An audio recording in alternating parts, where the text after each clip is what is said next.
글로벌 이슈 플러스 들어왔습니다. 사상 최고치를 드디어 지난주 금요일에 경신했던 뉴욕 증시.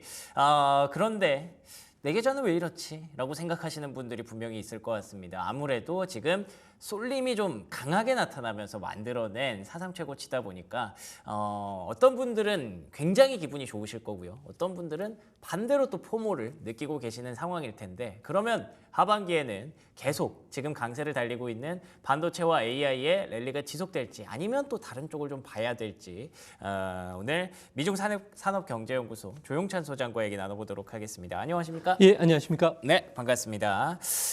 지난 금요일 기준으로 S&P 500 그리고 나스닥 지수가 나란히 사상 최고치를 경신을 했는데요. 앞서 말씀드린 것처럼 최근에 엔비디아를 위시한 그 반도체의 강세가 정말 돋보였습니다. 근데 반도체, 속슬 뭐 이런 거 매매하시는 분들은 나는 아직 사채가 아닌데 라고 얘기하시는 분들도 있더라고요. 앞으로 다 같이 이렇게 맞춰갈까요? 어떻게 보십니까? 네, 아무래도 큰 호재가 될 것으로 보여지는데요. 지금 반도체주의 주도주는 누가 뭐라고 해도 엔비디아입니다. 현재 주가가 157달러까지 최고치를 경신했는데요. AI와 관련된 그 수요들이 계속 확대가 되고 있기 때문에 그렇습니다. 이 때문에 필라델피아 반도체 지수 같은 경우에는 4월 달 바닥으로 해서 현재 계속 급상승을 하고 있는데요. 아무래도 반도체주에 대한 그 재평가 과정이 계속 진행되고 있기 때문에 그렇습니다. 반도체주 같은 경우에는 중장기적으로 보면은 순이익과 상당히 그 연관성을 강한데요. 이 때문에 12개월 선행 예상 EPS를 보면은 사상 최고치를 계속 반도체 관련주들이 경신하고 있습니다. 이 때문에 앞으로도 계속 주가는 좀 상승하지 않을까 보여지고요. 이로 인해서 반도체주와 그리고 S&P 500의 예상 PR을 보더라도 그 S&P가 계속 높아지고 있다는 측면에서 상대적으로 고평가가 해소된 반도체 관련주로 또다시 매수 자금들이 이어질 수밖에 없지 않나 보여집니다. 우리나라 증시에서 보면 올해 들어와서 건설주가 60% 넘게 상승을 했는데요. 이 때문에 반도체주가 상대적으로 싸게 보인다는 점에서 미국의 엔비디아를 비롯해서 필라델피아 반도체 지수가 계속 강하다면 우리나라 반도체와 관련된 종목들도 이제 상승 탄력이 점점 강해질 가능성이 있지 않나 이렇게 보여집니다. 네, 우리나라 얘기도 해주셨는데 뭐 다들 아시는 것처럼 SK하이닉스가 사상 최고치를 경신하는 강력한 흐름을 확실히 자랑하고 있죠. 다른 쪽이 또 올라가니까 늦게 출발했던 반도체가 그 리듬을 좀 맞춰가고 있다라고 보셔도 될 것 같고요. 방금 보셨던 것처럼 예상 EPS도 계속 상승하는 구간에서 굳이 이 랠리가 꺾인다라고 얘기할 필요는 없을 것 같습니다. 확실히 근데 이 반도체 랠리를 뒷받침하는 건 뭐 옛날 같았으면 뭐 디램 사이클 이런 거 얘기했을 텐데 지금은 확실히 AI 쪽이 맞는 것 같아요. 어떻게 보십니까? 네, 반도체를 둘러싼 미래 환경은 상당히 그 낙관적으로 보이는데요.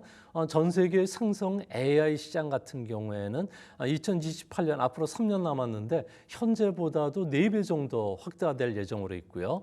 또한 그 2032년까지는 8배 이상 급상승을 한다고 합니다. 이 때문에 미국의 그 IT 기업뿐만 아니라 사우디나 UAE 같은 경우에도 AI 개발에 지금 뛰어들고 있고요. 또 엄청난 투자를 하고 있습니다.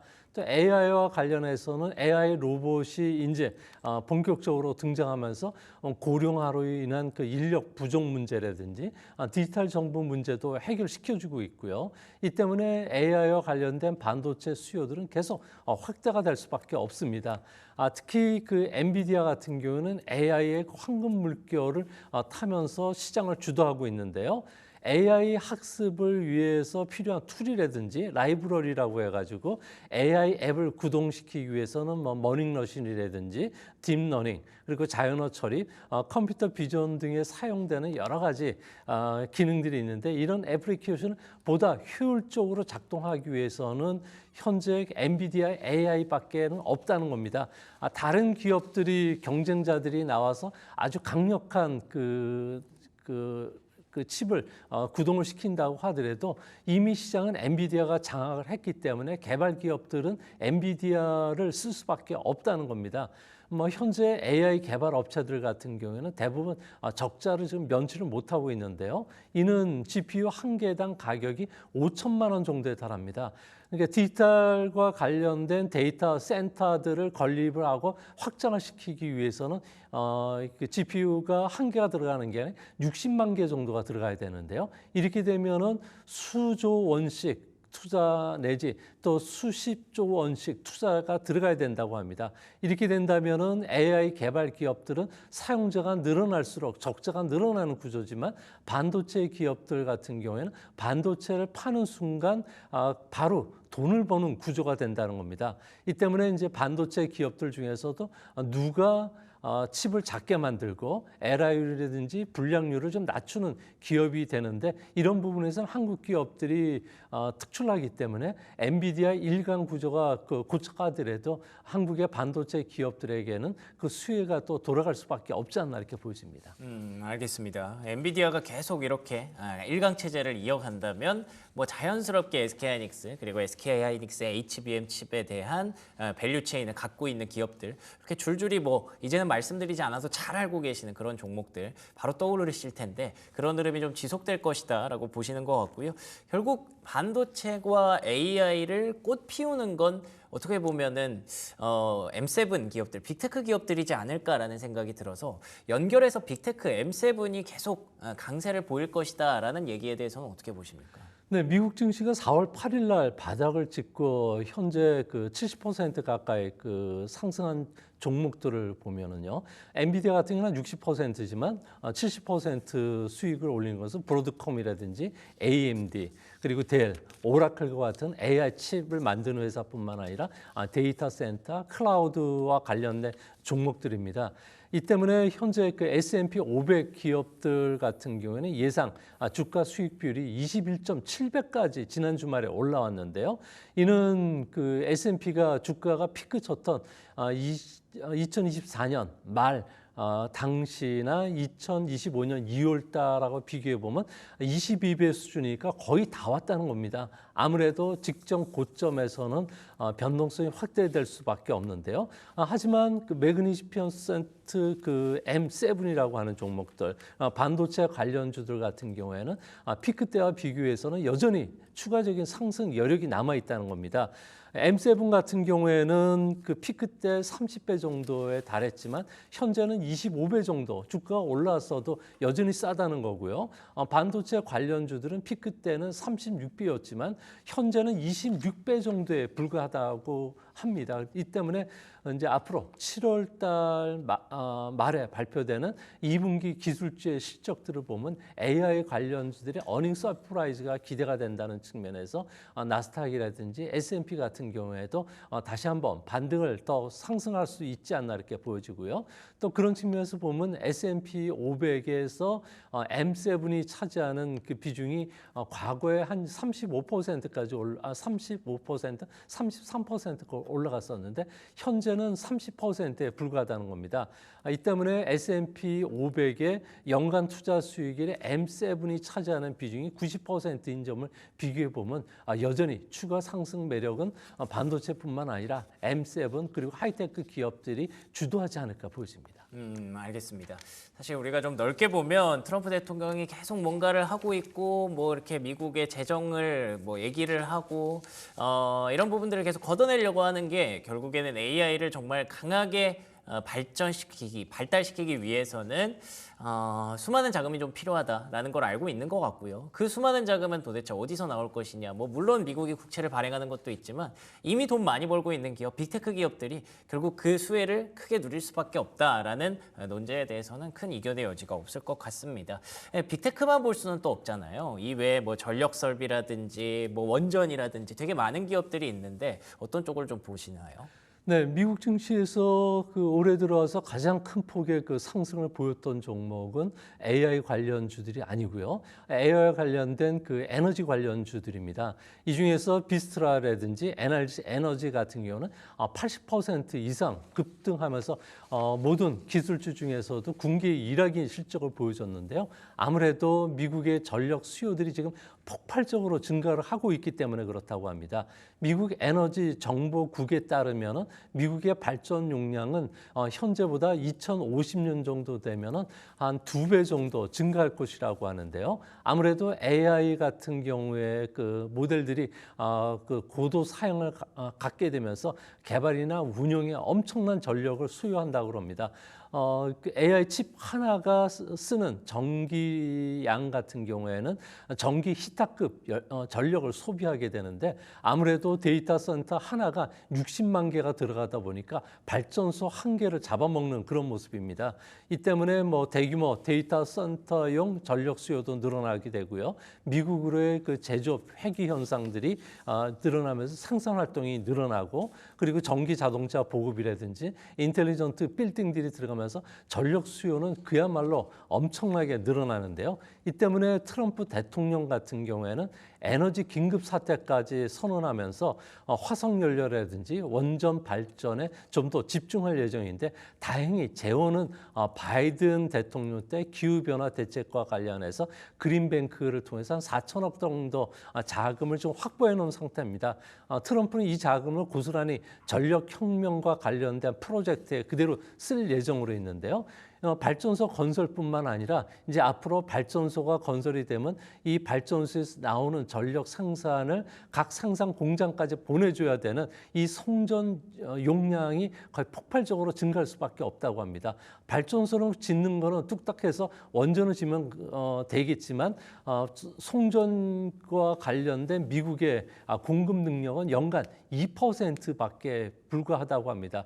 송전망에 설치되어 있는 8천만 대 변압기 같은 경우에도 1980년대 설치가 됐던 것들이기 때문에 이게 지금 노후화돼 가지고 감당을 할 수 없는 상황이라고 하는데요. 이 때문에 앞으로 전력 송배송과 관련된 시설들이 엄청난 그 수혜를 입지 않을까 보여집니다. 특히 송전 노스와 관련된 현상들이 일어나게 되고요. 또한 이를 장거리로 보내주기 위해서는 고압 직류 송전 설비라든지 또 AI를 비롯해서 하이테크에 활용될 수 있게끔 스마트 그리드를 활용한 차세대 송전망 구축 사업에 이제 본격적으로 뛰어들 예정인데 이게 정부가 하는 사업이 아니라 기업이 하기 때문에 대표적으로 퀀터 서비스사 같은 경우에도 미국 내 스마트 그리드와 관련된 기대감 속에서 주가가 급상승을 하고 있는데요.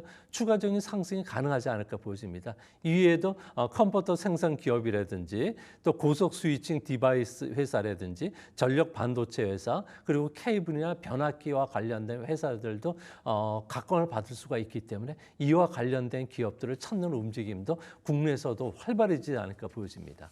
그렇군요. 결국에는 오픈 AI가 만들어냈고요. 그걸 구동하는 데 필요한 인프라들을 우리가 계속 깔고 있는 상황입니다. 엔비디아의 반도체 그리고 말씀하셨던 비스트라 에너지 뭐 이런 기업들의 어떤 전력 설비 그리고 노후화된 전력 장비도 계속 우리가 교체를 해나가야 되겠죠. 그만큼 AI가 세상을 확실히 바꾸고 있다는 데는 이견의 여지가 없을 것 같고요. 그걸 꼭 피우는 건 언젠가는 M7이지 않을까. 이런 밸류체인으로 상상을 하시면 될 것 같은데 근데 그 덕분에 우리나라 기업들이 사실 수혜본 기업들이 꽤 많잖아요. 근데 그 기업들 혹시 뭐 요즘 관세 얘기도 있는데 이거에서는 뭐 괜찮은 건가요? 어떻게 보세요? 네, 뭐 관세가 인상이 되더라도 우리나라의 그 기업들 같은 경우는 미국이 워낙 그 관련 설비와 관련된 수요들이 폭발적으로 증가를 하고 있기 때문에 가격 상승 압력이 상당히 가해지고 있는데요.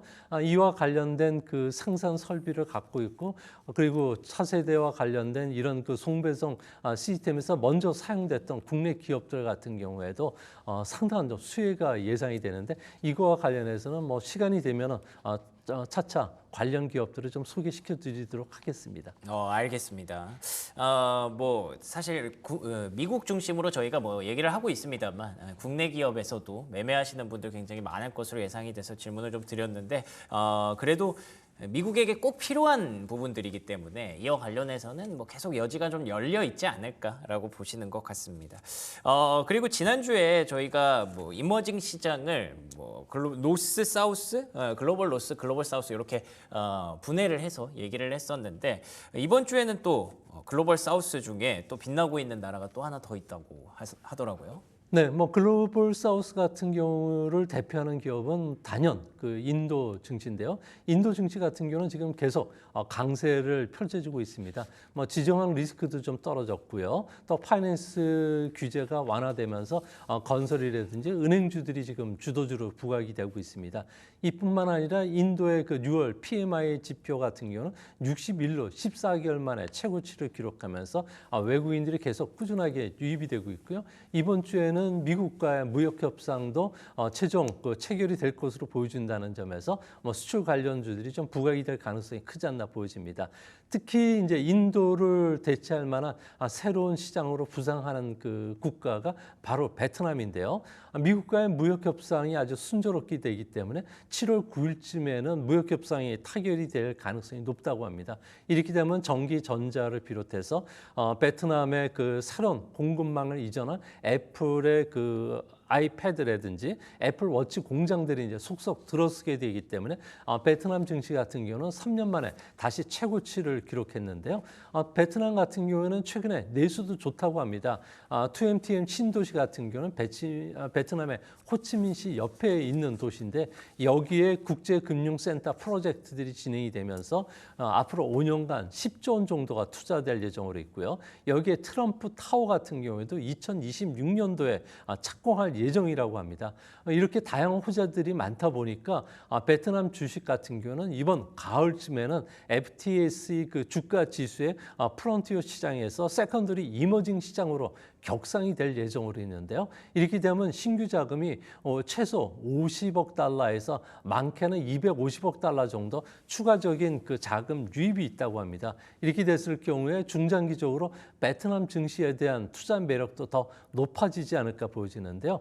이번 주에는 대미 협상과 관련된 재료도 많고요. 또 2분기 실질 GDP 성장률이 발표될 예정으로 있는데 이와 관련해서 경제 담당 그 부수상이 전년 대비해서는 7.6% 정도 고도 성장을 할 것으로 보여진다는 점에서 올해 8% 성장을 하는데 현재 주가보다도 한 단계 더 레벨업될 가능성이 크지 않나. 그러니까 월가에서는 그렇게들 보고 있다고 합니다.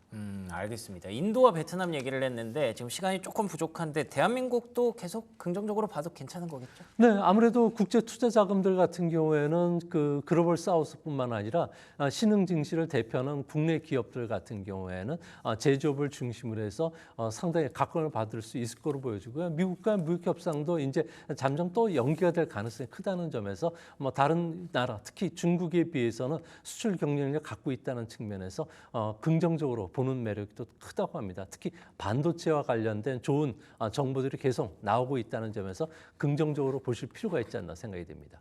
좋습니다. 결국에 미국이 가고자 하는 그 AI라는 길에서 대한민국이 할 수 있는 역할이 꽤 많은 것 같습니다. 반도체도 있고요, 전력 설비도 있고요, 나아가서 조선, 방산 굉장히 다양한 기업들이 있기 때문에 왜 대한민국 증시가 3천을 넘고 빛나고 있는지 다시 한번 느낄 수 있는 시간이었던 것 같네요. 지금까지 조용찬 소장과 얘기 나눠봤습니다. 오늘도 좋은 말씀 고맙습니다.